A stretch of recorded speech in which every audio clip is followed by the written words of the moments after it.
সুপ্রিয় শিক্ষার্থীবৃন্দ, আসসালামু আলাইকুম। আজকে আমরা পড়ব তথ্য যোগাযোগ প্রযুক্তির থার্ড চ্যাপ্টার ডিজিটাল ডিভাইস নিয়ে। আজকে আমরা লজিক গেট সম্পর্কে পড়ব ইনশাআল্লাহ। তো লজিক গেট পড়ার আগে আমরা জানবো লজিক গেট কি। তো লজিক গেট হচ্ছে বুলিয়ান অ্যালজেব্রার ব্যবহারিক প্রয়োগের জন্য যে ইলেকট্রিক সার্কিট ব্যবহার করা হয় তাকে লজিক গেট বলা হয়। তো লজিক গেট হচ্ছে, এই যে আমরা ডেফিনিশনটা অলরেডি লিখে ফেলেছি, বুলিয়ান অ্যালজেব্রা ব্যবহারিক প্রয়োগের জন্য যে ইলেকট্রিক সার্কিট ব্যবহার করা হয় তাকে লজিক গেট বলা হয়। লজিক গেট হচ্ছে দুই প্রকার, একটা হচ্ছে মৌলিক গেট আর একটা হচ্ছে যৌগিক গেট। এই যে একটা মৌলিক গেট আর একটা হচ্ছে যৌগিক গেট। যৌগিক গেট। তো মৌলিক গেটটা কি? মৌলিক গেটটা হচ্ছে যে সকল গেট দ্বারা অন্য সকল গেট বাস্তবায়ন করা যায় ওই গেটকে মৌলিক গেট বলা হয়। যৌগিক গেট কি? দুই বা ততোধিক মৌলিক গেট মিলে যে গেট তৈরি হয় তাকে বলা হয় যৌগিক গেট। সো মৌলিক গেট হচ্ছে, মৌলিক গেট আমরা বলছিলাম তিন প্রকার, একটা হচ্ছে অর গেট, আর একটা হচ্ছে এটা সবসময় যুগের কাজ করে, আর একটা হচ্ছে এন্ড গেট, ওইটা সবসময় গুণের কাজ করে, আর একটা হচ্ছে নট গেট, ওইটা সবসময় পূরকের কাজ করে। অর্থাৎ 0 থাকলে 1 1 আর 1 থাকলে আমাকে 0 বানিয়ে দিবে। আর যৌগিক গেট হচ্ছে 4 প্রকার। 1 নম্বর হচ্ছে ন্যান্ড গেট, 2 নম্বর হচ্ছে নর গেট, আর 3 নম্বর হচ্ছে এক্সঅর গেট, আর 4 নম্বর হচ্ছে এক্সনর গেট। এই যে এক্সঅর আর এক্সনর কে এক্সঅর এবং এই যে এই ন্যান্ড গেট, নর গেট এবং এক্সঅর এবং এক্সনর, এই চারটা হচ্ছে যৌগিক গেট। তাহলে আমরা মৌলিক গেটগুলা আজকের ক্লাসে পড়ে ফেলি ইনশাআল্লাহ। এটা মুছে দেই। এই যে আমরা অর গেট সম্পর্কে জানবো। অর গেট কি?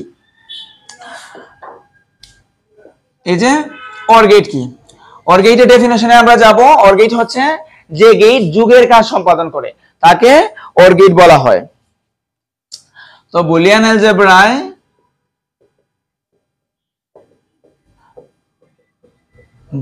অ্যালজেব্রায় যুগের কাজ সম্পাদনের জন্য যে গেট ব্যবহার করা হয়, যুগের কাজ সম্পাদনের জন্য যে লজিক গেট ব্যবহার করা হয়। বুলিয়ান অ্যালজেব্রা যুগের কাজ সম্পাদনের জন্য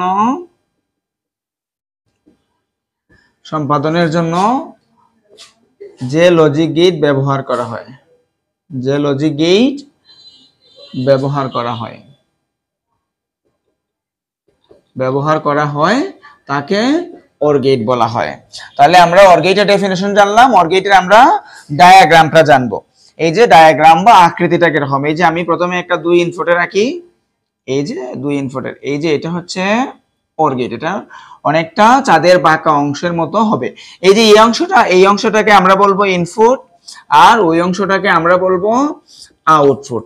সো আমরা বলছি অর গেট সবসময় যুগের কাজ সম্পাদন করে। তাহলে ইনপুট যদি আমি এ আর বি ইনপুট করি তাহলে আমি আউটপুট পাবো এ প্লাস বি। আমরা অর গেটের বৈশিষ্ট্য সম্পর্কে জানবো। এই যে অর গেটের বৈশিষ্ট্য, অর গেটের বৈশিষ্ট্য হচ্ছে এই যে এক বা একাধিক ইনপুট থাকতে পারে, এক বা একাধিক ইনপুট থাকতে পারে, এক বা একাধিক ইনপুট থাকতে পারে, কিন্তু আউটপুট একটা। এক বা একাধিক ইনপুট থাকতে পারে কিন্তু আউটপুট সবসময় একটা, কিন্তু আউটপুট একটি হবে। যদি একটা সত্য হয়, অর্থাৎ একটার মান 1 হয়, একটি সত্য হয়। একটি সত্য বলতে আমরা বুঝাই 1। যদি একটার মান 1 হয় তাহলে সবগুলোর মান 1। যদি একটি সত্য হয় তাহলে সবগুলা সত্য, অর্থাৎ সবগুলোর মান 1 হবে। আউটপুটে আমরা সবগুলোর মান 1 হবে। একটি সত্য হয় তাহলে সবগুলোর মান সত্য। সত্য মানে সবগুলোর মান সত্য। সত্য মানে আমরা 1 ধরি, সত্য হবে অর্থাৎ 1 হবে। মিথ্যা হতে হলে সবগুলা ইনপুটের মান মিথ্যা হবে। যদি সবগুলা ইনপুটের মান 0 হয়, যদি সবগুলা ইনপুটের মান 0 হয়, সবগুলা ইনপুটের মান যদি 0 হয়,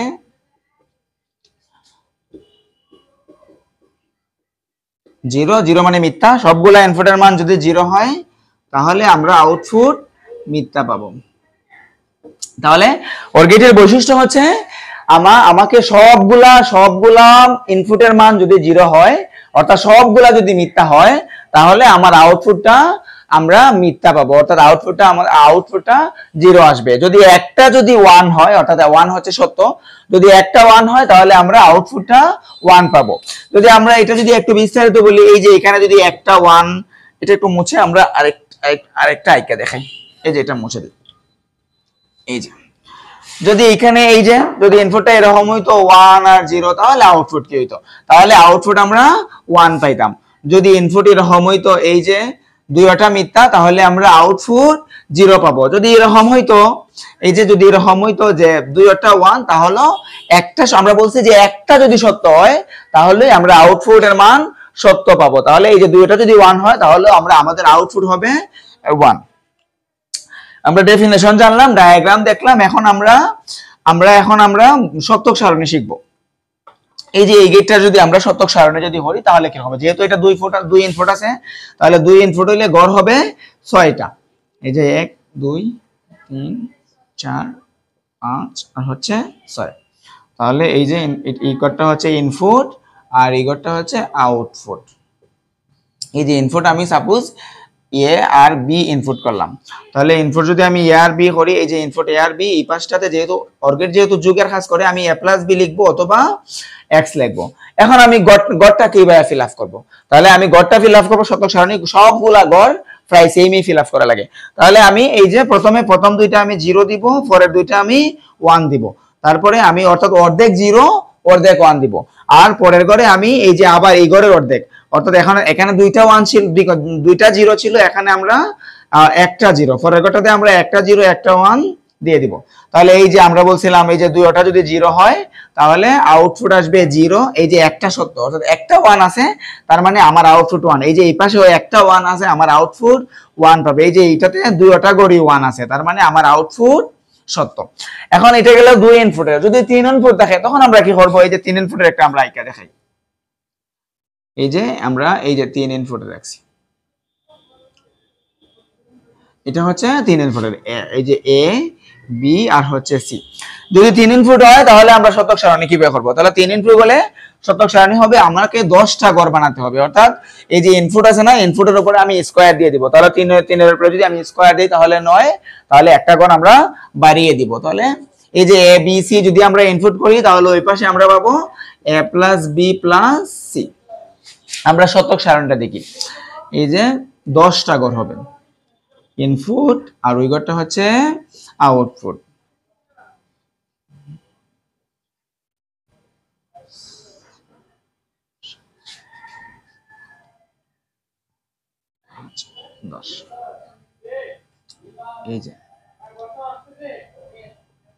এই যে আমাদের ইনপুট ছিল এ আর হচ্ছে বি আর হচ্ছে সি, তাহলে এই যে এ বি আর হচ্ছে সি। তাহলে এখন আউটপুট আমি চাইলে এ প্লাস বি প্লাস সি লিখতে পারবো অথবা এক্স লিখতে পারবো। তাহলে আমি এখন কিভাবে ফিল আপ করবো? এখন আমি প্রথমে আমি 4টা 0 দিব। এই যে প্রথমে 4টা 0, অর্থাৎ অর্ধেক 0 অর্ধেক 1, 4টা 1। তারপরে হচ্ছে আমি 2টা 0 দিব, 2টা 1 দিব। এই যে 2টা 0 2টা 1, তারপরে আমি একটা 0 একটা 1 দিব। এই যে একটা 0, প্রথমে আমি অর্ধেক 0 অর্ধেক 1 দিব, অর্থাৎ প্রথমে 4টা 0 দিব, পরে 4টা 1 দিব, এরপরে তার অর্ধেক। আমি প্রথম করে যেহেতু 4টা 0 দিয়েছিলাম, তার অর্ধেক 2টা 0, পরের ঘরে আমি 2টা 0 2টা 1 দিব, তারপরের ঘরে আমি তার অর্ধেক, অর্থাৎ 2 এর অর্ধেক হচ্ছে 1, পরের ঘরটাতে আমি একটা 0 একটা 1 দিয়ে দিব। এখন আমি কি করব? এই যে আমরা বলছিলাম অর গেটে যদি সবগুলা যদি 0 হয় তার মানে ওইটা মিথ্যা, ওইটার আউটপুট 0 আসবে। এই যে এই ঘরটাতে সবগুলা 0, 0 মানে মিথ্যা, সবগুলা মিথ্যা যেহেতু, তাহলে আমার আউটপুট 0 আসবে। এই যে এই ঘরে একটা 1 আছে, তার মানে 1 বসবে। এই ঘরে একটা 1 আছে, তার মানে 1 বসবে। এই ঘরে দুইটা 1 আছে, তার মানে 1 বসবে। এই যে এই ঘরে একটা 1 আছে, 1 বসবে। এই ঘরে দুইটা 1 আছে, 1 বসবে। এই ঘরে দুইটা 1 আছে, 1 বসবে। এই ঘরে দুইটা 1 আছে, 1 বসবে। তাহলে অর গেটের ক্ষেত্রে আমরা যেটা করব, আমরা যদি একটা যদি সত্য হয়, অর্থাৎ আমরা যদি একটা 1 পাই, তাহলে আমাকে আউটপুটে অবশ্যই আমি 1 পাবো। আমরা অর গেট দেখছি, আমরা এখন এন্ড গেটটা দেখি। এটা মুছে দিই। এই যে এন্ড গেটটা দেখি। তো এন্ড গেটটা কি? এন্ড গেটটা হচ্ছে বুলিয়ান অ্যালজেব্রায় গুণের কাজ সম্পাদনের জন্য। এই যে যুগটা মুছে আমরা গুণের কাজ দিয়ে দিব। তাহলে বুলিয়ান অ্যালজেব্রায় গুণের কাজ সম্পাদনের জন্য যে লজিক গেট ব্যবহার করা হয় তাকে বলা হয় এন্ড গেট। তো এন্ড গেটের ডায়াগ্রামটা হচ্ছে এইরকম। এই যে প্রথমে আমি 3 ইনপুট দেখাই, তারপরে আমি 2 ইনপুট করব। এই যে এটা ইংরেজি ডি অক্ষরের মতো। এই যে এটা হচ্ছে কি, তো এটার বৈশিষ্ট্য হচ্ছে যদি একটা মিথ্যা হয়, অর্থাৎ একটা যদি জিরো, এক বা একাধিক ইনপুট থাকতে পারে, এক বা একাধিক ইনপুট থাকতে পারে, কিন্তু আউটপুট একটাই থাকবে। কিন্তু যদি একটা যদি জিরো হয়, ইনপুটে যদি একটা জিরো হয়, ইনপুটে একটি জিরো হলে আউটপুট জিরো, একটা জিরো হলে আউটপুট একটা জিরো, অর্থাৎ একটা যদি মিথ্যা হয় তাহলে ইনপুটে একটা জিরো হলে আউটপুট জিরো হবে। যদি সবগুলা ইনপুটে 1 হয়, অর্থাৎ সবগুলা ইনপুট যদি সত্য হয়, তাহলে সবগুলা ইনপুট সত্য হলে আউটপুট 1 হবে। ইনপুটে সবগুলা যদি সত্য হয়, সবগুলা 1 হলে আউটপুটে 1 হবে। এটা হচ্ছে এটার বৈশিষ্ট্য। তো আমরা বলছিলাম এটার ডায়াগ্রামটা হচ্ছে এইটা। আমরা বলছিলাম তো এন্ড গেট সবসময় গুণের কাজ সম্পাদন করে। আমি যদি এখানে এ বি আর সি যদি ইনপুট করি, তাহলে আমি আউটপুট পাবো A B R C, A B C গুণের কাজ সম্পাদন করছে। যদি আমি এখানে এক্স ওয়াই জেড যদি আমি ইনপুট করি, তাহলে আমি আউটপুট পাবো এক্স ওয়াই আর জেড। যদি আমি এখানে 1 0 1 যদি আউটপুট করি, এই যে একটা জিরো আছে, যেহেতু একটা জিরো আছে তার মানে আমার আউটপুটে জিরো হয়ে যাবে।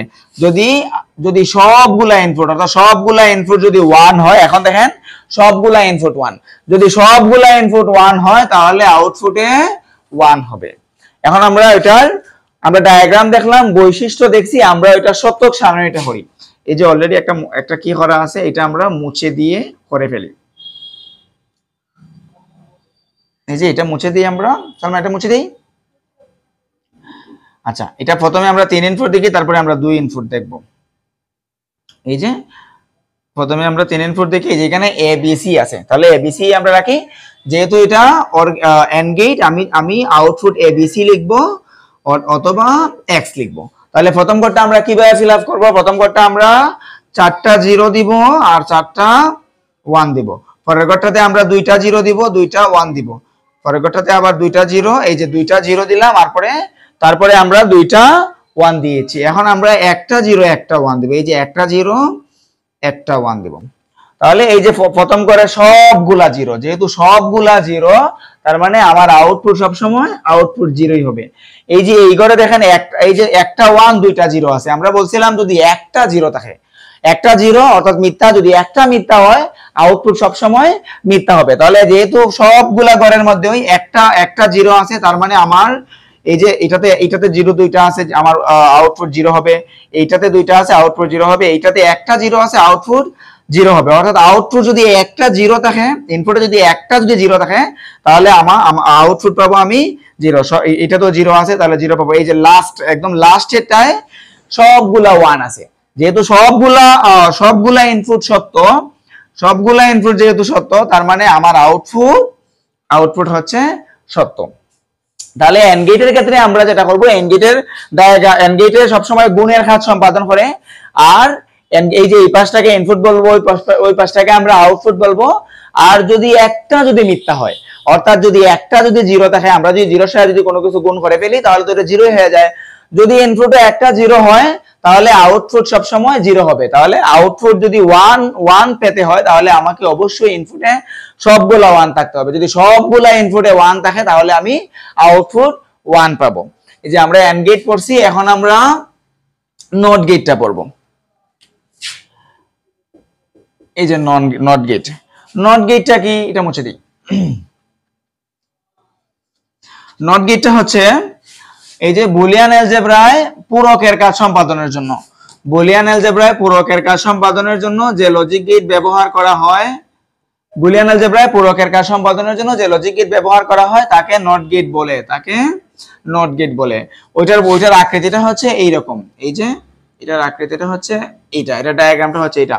এই যে এখানে যদি আমি এ যদি ইনপুট করি, তাহলে আমার আউটপুট হবে এবার আমি যদি এখানে যদি 1 যদি ইনপুট করি তাহলে আমার আউটপুট হবে 0 আমি যদি এখানে 0 ইনপুট করি তাহলে আমার আউটপুট হবে 1 অর্থাৎ নট গেটের কাজ হচ্ছে সব সময় 0 কে 0 যদি ইনপুট করি আমি ওইটা 1 হয়ে যাবে যদি 1 ইনপুট করি তাহলে এটা 0 হয়ে যাবে যদি আমি a যদি ইনপুট করি তাহলে a বার হয়ে যাবে যদি আমি x ইনপুট করি তাহলে ওইটা x বার হয়ে যাবে তাহলে এই গেটের বৈশিষ্ট্য হচ্ছে এই গেটের বৈশিষ্ট্য হচ্ছে একটা ইনপুট এবং একটা আউটপুট বাকিগুলোতে কিন্তু ইনপুট এক বা একাধিক দুই বা তার বেশি হইতো কিন্তু এটাতে একটা ইনপুট এবং একটি আউটপুট এবং একটা আউটপুট থাকবে তাহলে ইনপুটে যদি আমি 0 যদি কাউন্ট করি তাহলে ওইটা 1 হয়ে যাবে আর যদি 1 কাউন্ট করি তাহলে ওইটা 0 হয়ে যাবে আমরা সত্যক সারণীটা দেখি এই যে সত্যক সারণী যদি আমরা দেখি এই যে এই পাশটা হচ্ছে ইনপুট আর ওই পাশটা হচ্ছে আউটপুট আমি যদি ইনপুট যদি এই যে ইনপুটটা যদি আমি যদি এ করি এই যে ইনপুটের করে আমি রাখলাম a আর আউটপুট হচ্ছে x ইনপুট যদি আমি 0 করি তাহলে 1 হয়ে যাবে আর ইনপুট যদি 1 করি তাহলে 0 হয়ে যাবে সো আমরা আজকের ক্লাসে লজিক গেট কি এবং লজিক গেট কত প্রকার ও কি কি সম্পর্কে জানলাম সো বেসিক্যালি আমরা যেটা বলবো মৌলিক গেট হচ্ছে তিনটা অর গেট এন্ড গেট আর হচ্ছে নট গেট তো অর গেটে কি কাজ করে অর গেটে সব সময় যোগের কাজ সম্পাদন করে অর্থাৎ যোগের বেলায় আমি যদি একটা মান যদি সত্য হয় অর্থাৎ একটা মান যদি 1 হয় তাহলে আমার আউটপুটে 1 পাবো তারপরে আমরা পড়েছি এন্ড গেট এন্ড গেট আমরা বলছি যে গেট গুণের কাজ সম্পাদন করে তাকে এন্ড গেট বলা হয় তাহলে এন্ড গেটের ক্ষেত্রে এন্ড গেটের বৈশিষ্ট্য হচ্ছে দুই বা ততোধিক ইনপুট থাকতে পারে কিন্তু আউটপুট একটা থাকবে যদি ইনপুটে একটা 0 হয় অর্থাৎ যদি একটা মিথ্যা হয় যদি একটা 0 হয় তাহলে আউটপুটে আমি 0 পাবো তারপরে আমরা পড়ছি নট গেটে আমরা বলছি একটা ইনপুট এবং একটা আউটপুট থাকবে তো একটা ইনপুট এবং একটা আউটপুট থাকবে আমি যদি 0 যদি ইনপুট করি তাহলে আমি আউটপুট পাবো 1 যদি আমি ইনপুট যদি আমি 1 করি তাহলে আউটপুট থাকবে 0 আগামী ক্লাসে আমরা ইনশাআল্লাহ যৌগিক গেট সম্পর্কে আলোচনা করব আশা করি আপনারা বুঝতে পেরেছেন